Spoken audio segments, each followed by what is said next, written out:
Everything that has happened at Lourdes could be called divine intervention.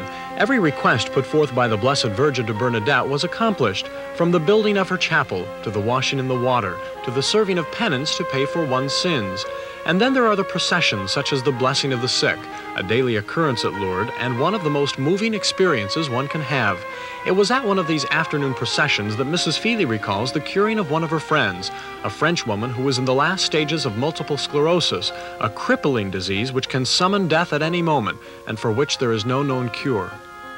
When the Blessed Sacrament stood in front of her and blessed her, she said she had the most wonderful feeling of warmth and happiness that went through her, and she knew she could walk.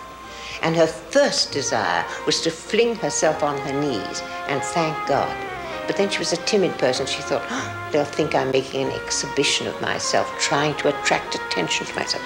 So she clutched onto the arms of a wheelchair very tightly, she told me, for fear that she would, throw herself on her knees. Now, she was in the hospital out there. She said nothing to anyone till the ceremony was over, and then she said nothing. And they wheeled her back to the hospital. When they got her in the garden, just in the gate, she said, now will you stop? I'll get out and walk. And they said, you can't walk. Oh, yes, she said, I'll walk. And she herself got off her stretcher and walked the length of the garden into her ward.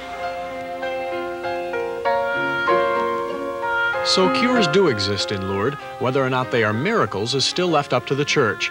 To date, the Catholic Church has confirmed only 63 cures as being miracles, although we are told that there are probably many more that simply go undetected. But compared to the millions who go there, it's still a very small number. So why do they continue coming?